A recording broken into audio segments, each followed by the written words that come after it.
selamat datang dalam Serba-Serbi Tradisi Asli Nusantara. Hari ini kita belajar di rumah saja untuk menghindari penyebaran COVID-19. Ayo siapkan alat tulismu untuk menjawab pertanyaan mengenai tradisi kain tenun sengkang. Nanti kerjakan tugas ini dengan bimbingan guru atau orang tuamu. Sekarang mari kita simak tradisi kain tenun sengkang selengkapnya.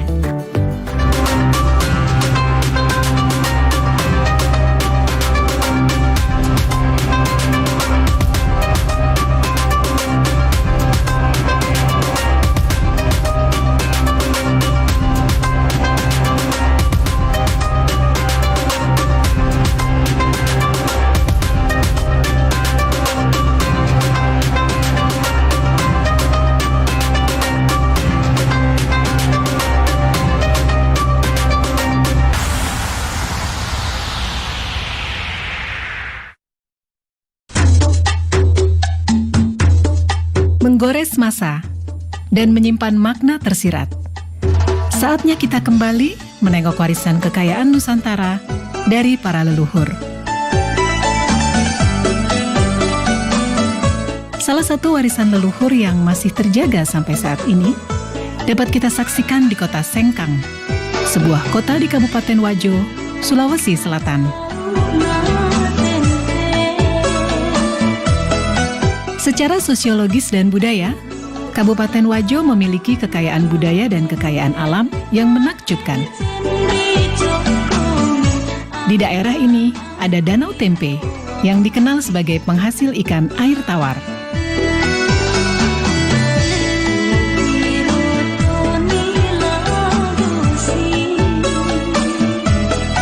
Danau Tempe terbentang laksana cermin raksasa di sisi barat kota Sengkang. Danau ini memiliki pesona alam yang elok dan unik. Perkampungan nelayan tradisional bernuansa Bugis berjajar sepanjang tepian danau.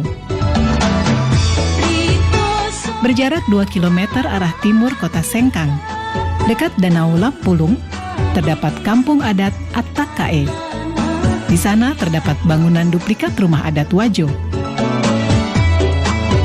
Salah satu di antaranya yang terbesar adalah Seo Raja atau Istana Raja Latenri Bali.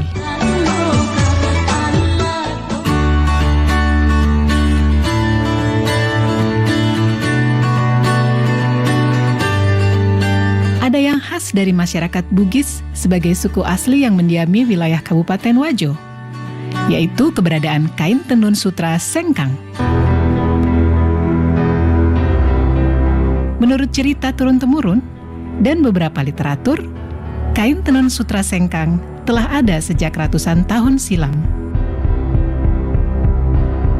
Pertama saya mengungkap sebuah naskah yang pernah saya baca, yaitu Lontera Belawa. Di situ pertama kali saya temukan kata-kata sutra. Di situ antara perkawinan anak kaji dari Luwu dengan Iswari dari Mancapai. Di situ juga saya temukan kata-kata di dalam lontera, kata-kata Sengkang. Lalu ini putri dari Mancapai dengan perkawinannya dengan anak kaji dari Luwu, maka diberikan kekuasaan di 4 daerah, yaitu Tempe, Singkang, Tampangi, dan Wage. Disitulah awalnya kita mengenal, sudah mulai kenal nama sutra. Tenun ini sudah ada sejak abad ke-14 di Kabupaten Wajo ini. Namun pada saat itu terbatas pada pembuatan untuk pemakaian sendiri, bukan untuk komoditi dagangan. Misalnya seseorang ingin melakukan hajatan pernikahan, terutama pada acara-acara pernikahan, itu biasanya anak-anak perempuan itu diminta atau disuruh oleh orang tuanya untuk menenun sarung. Apakah untuk dipakai dia sendiri ataukah untuk orang tuanya. Itu sehingga belum terjadi di masyarakat sebagai suatu komoditi dagangan, tetapi hanya untuk pemakaian sendiri.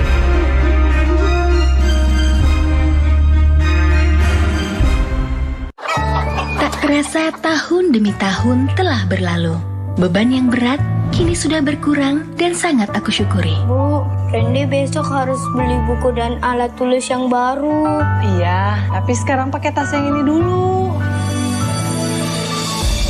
Bu, sekarang Randy udah bisa beli buku dan tas, Bu. Dengan ini. Tidak ada hal yang paling membanggakan selain melihat anak memiliki semangat tinggi untuk terus bersekolah. Bu, Ya,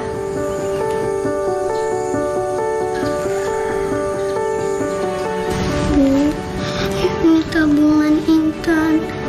Dan ini semua buat Ibu ya. Intan gak mau Ibu kerja dulu. Intan takut Ibu sakit. iya nak. Ibu berangkat kerja ya.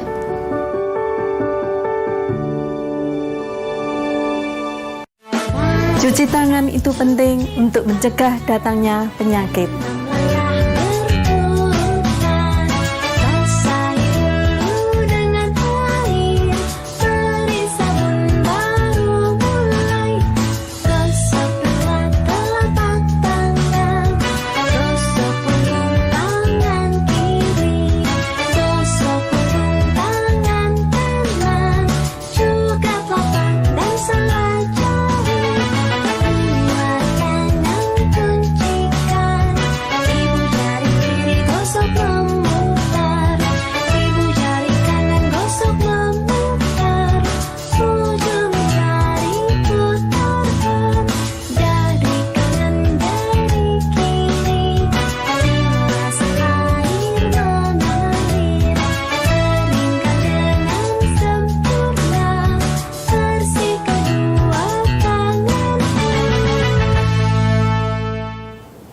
Mudah kan mencuci tangan? Dipersembahkan oleh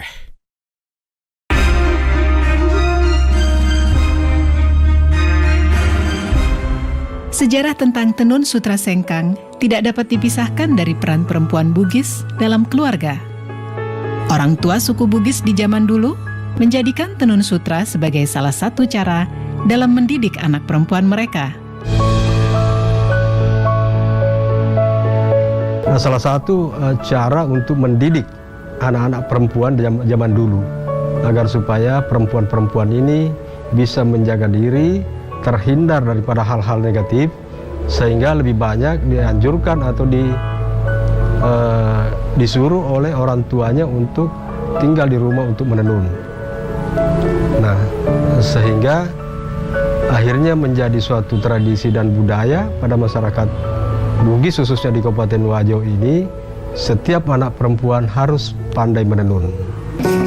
Dalam bahasa lokal, yaitu Bugis, sutra disebut dengan sabbe. Menengok ke masa yang lalu, aktivitas masyarakat Wajo dalam mengelola sutra sudah dilakukan secara turun-temurun, baik dalam skala industri rumah tangga maupun industri menengah.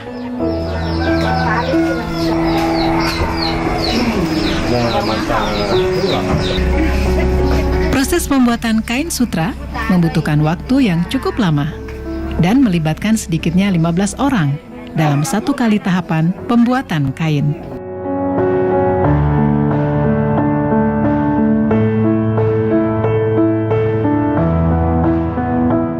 Sebelum menjadi benang sutra, ada proses yang cukup panjang yang dimulai dari peternakan ulat sutra.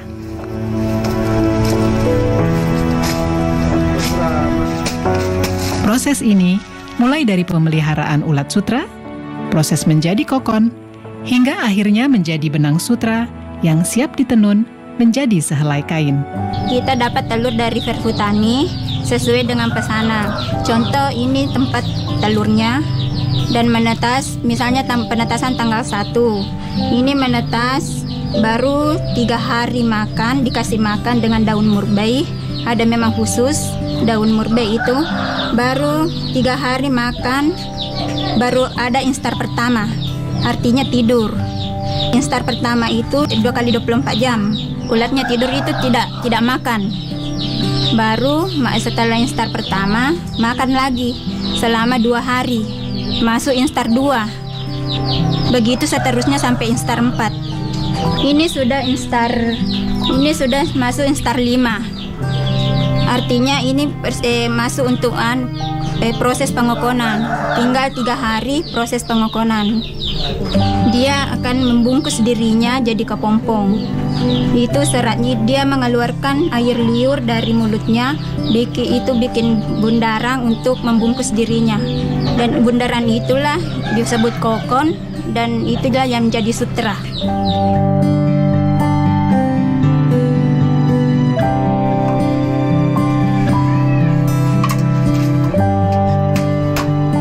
Dalam proses pembuatan benang sutra menjadi kain sarung sutra, masyarakat pada umumnya masih menggunakan peralatan tenun tradisional, yaitu alat tenun gedogan atau masyarakat Sengkang menyebutnya alat tenun walidah. Ini alat tenunan gedogan, 1 setnya. Ini pertama alat gulungan benang, baru ini alat penindis untuk menekan benang bawah, baru ini tali untuk alat pembantu untuk benang bawah. Ini sisir, alat untuk mengatur lusi. Ini juga walidah, alat untuk merapatkan benang pakan. Ini teropong, alat untuk memasukkan benang pakan. Dan ini wakangan, alat untuk gulungan kain. Perkembangan teknologi yang datangnya dari tanah Jawa berpengaruh terhadap proses pembuatan tenun sutra di sekitar tahun 1950 dan membuat sebagian proses pembuatan dengan alat tenun gedogan beralih menjadi alat tenun bukan mesin. Dah adik-adik, sekarang waktunya menjawab pertanyaan. Siap-siap mencatat ya. Pertanyaannya adalah, apa hubungan ulat dengan kain sutra?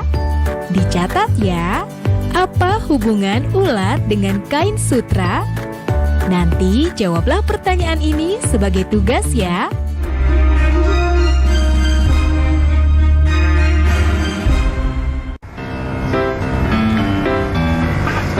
Rumah Belajar merupakan aplikasi yang luar biasa di saat pandemi COVID-19 sekarang ini. Pembelajaran online melalui Rumah Belajar bisa menjadi pilihan terbaik bagi anak-anak bangsa. Sahabat edukasi, dapat mengunduh aplikasi Rumah Belajar melalui Play Store dan kalian juga bisa berkunjung ke web belajarkemendikbud.go.id. Banyak fitur yang bermanfaat yang bisa menemani sahabat edukasi dimanapun berada untuk belajar dan menggali ilmu pengetahuan. Selamat belajar dan tetap semangat. Rumah Belajar, belajar di mana saja, kapan saja, dan dengan siapa saja.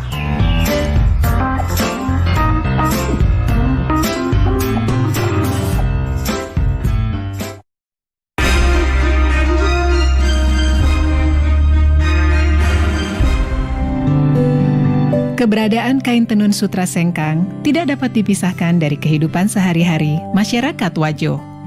Bahkan di tahun 70-an, tenun sutra seolah mempunyai keistimewaan tersendiri saat hari raya tiba. Tidak hanya itu, sutra Sengkang mempunyai nilai simbolik yang sangat tinggi dalam menerjemahkan hubungan suami istri dalam kehidupan masyarakat Wajo.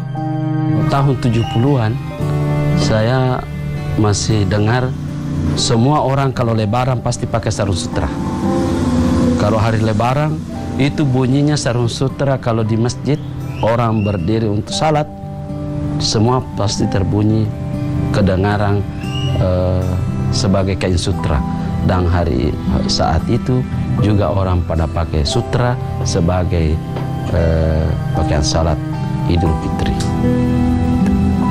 Lalu yang kedua yang saya lihat, orang Wajo itu biar sebagai ibu rumah tangga, dia memenuhi kebutuhan suaminya, memasak, memelihara anak. Juga dia masih melakukan aktivitas itu dan tidak ada yang terabaikan, semua jadi. Kain tenun sutra Sengkang mempunyai ciri khas yang membedakannya dengan tenun sutra dari daerah lain, yaitu warna yang terang dan mencolok. Warna kain tenun ini pun menjadi makna tertentu dan penanda tersendiri dalam kehidupan masyarakat Wajo. Kalau berbicara masalah warna, memang ada peruntukan-peruntukan tertentu bagi pemakaian warna itu. Misalnya saja seorang gadis itu biasanya memakai sarung baloreni, kotak-kotak kecil dan halus, dan terdiri dari warna tua muda. Pada umumnya memakai warna pink terang dengan pink muda, ataukah hijau daun dengan hijau muda, dan seterusnya. Berbeda kalau perempuan itu sudah berkeluarga, itu juga memiliki ciri warna tertentu, ataupun laki-laki yang masih lajang belum menikah. Nah, sehingga pemanfaatan sarung itu pada zaman-zaman yang lampau, pada umumnya keluarga-keluarga jika menghadiri undangan membawa serta keluarga-keluarganya. Jika suatu keluarga memiliki anak laki-laki, itu dibawa serta dalam suatu acara pesta pernikahan, dan dipakaikanlah sarung yang menandakan bahwa si anak ini masih bujang. Di keluarga lainnya juga mungkin membawa anak gadisnya yang juga memakai sarung yang menandakan bahwa dia masih masih gadis. Ya, sehingga kadang-kadang terjadi perjodohan setelah acara itu, karena pada saat berkumpul orang-orang sudah bisa melihat, oh si keluarga ini ada memiliki anak laki-laki yang masih bujang, keluarga ini masih memiliki anak yang masih gadis. Jadi ada warna khusus untuk kalangan bangsawan, warna hijau karatong, kalau di sini kan hijau datu, itu dikhususkan untuk kalangan bangsawan. Ada warna kuning, ada warna merah, ada warna ungu. Itu ada tempat-tempatnya bahwa kalau warna ini, kalangan ini yang bisa, umur sekian yang bisa pakai. Itu dulu, tapi sebagian sekarang masih daerah di Tanah Bugis masih pertahankan itu. Sebagian juga tidak pertahankan lagi. Selain warna, motif khas kain tenun sutra sengkang juga menjadi ciri khas yang telah ada sejak ratusan tahun silam. Meski seiring berjalannya waktu, motif-motif ini mengalami modifikasi. Sebenarnya motif-motif yang tercipta itu tidak terlepas daripada karakter orang Bugis Wajo itu yang berada dalam pemerintahan yang demokratis, walaupun pemerintahan itu kerajaan. Itu yang tercipta di masyarakat karena begitu leluasanya, begitu bebasnya orang mencipta, sehingga tidak ada batasan bagi mereka seniman-seniman perajin tenun ini untuk mendapatkan inspirasi yang lebih luas lagi, yang kemudian diimplementasikan ataukah dibuat dalam bentuk motif pada tenunan itu.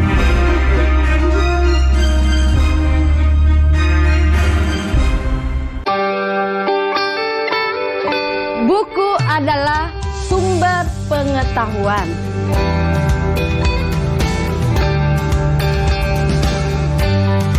Membaca itu ada gunanya ya? Iya. Sudah pintar kamu tanam sayurnya ya? Ya Bu, ini semua karena membaca.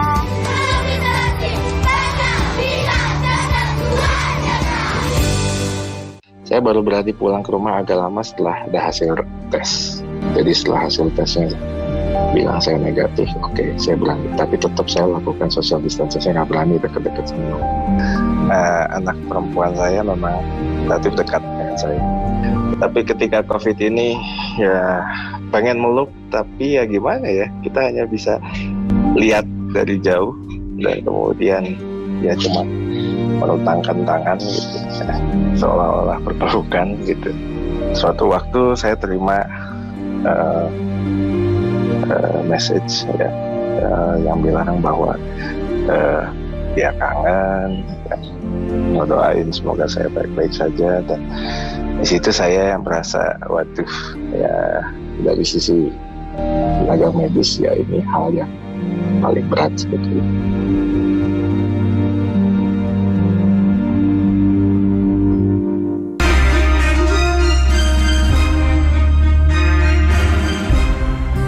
Selain motif-motif yang memiliki filosofi yang syarat dengan adat istiadat, ada juga motif Lagosi yang beberapa tahun belakangan mempunyai tempat istimewa bagi para pecinta kain tenun sutra Sengkang.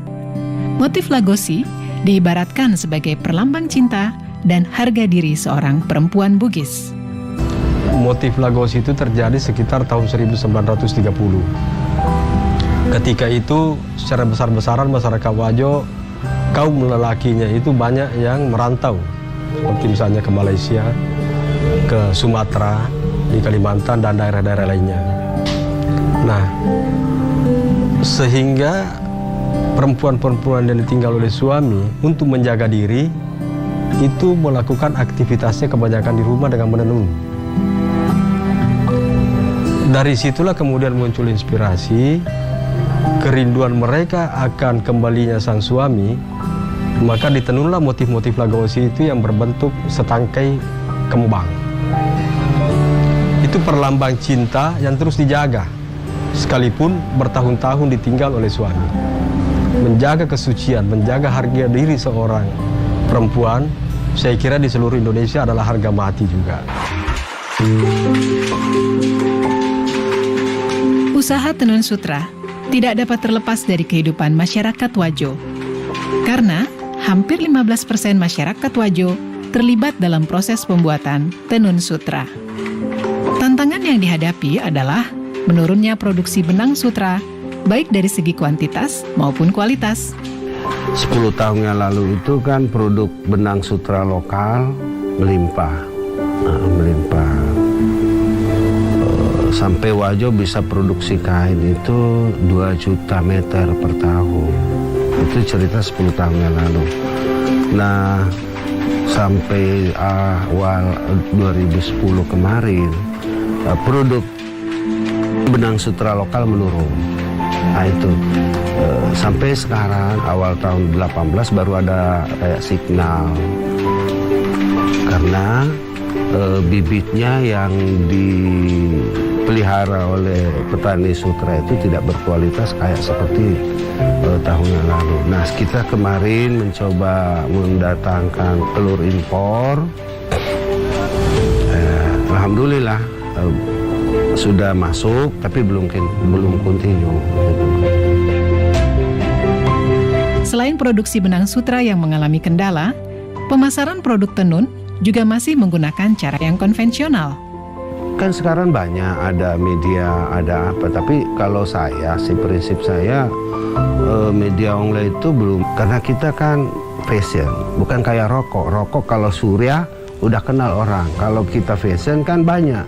Selalu inovatif, selalu kita memproduk motif-motif baru. Bulan ini mungkin lain lagi bulan depannya, lain lagi minggu depannya. Nah, untuk mempromosikan di media sosial kan itu orang konsumen itu harus menyentuh, harus merasakan, oh gini loh, melihat langsung. Nah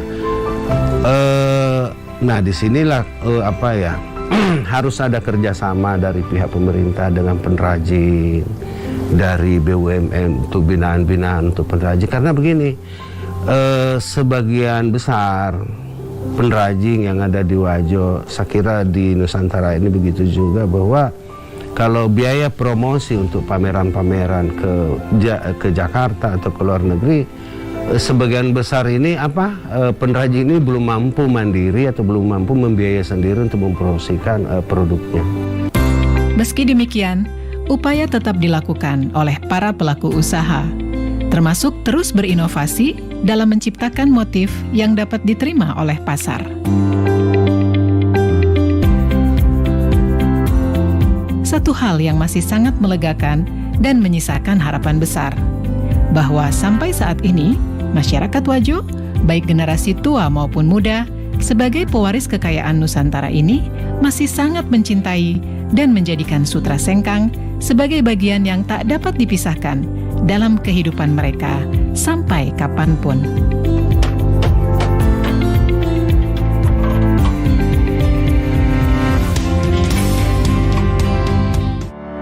Nah adik-adik, sekarang waktunya menjawab pertanyaan. Siap-siap mencatat ya. Kita belajar banyak mengenai kain tenun sengkang.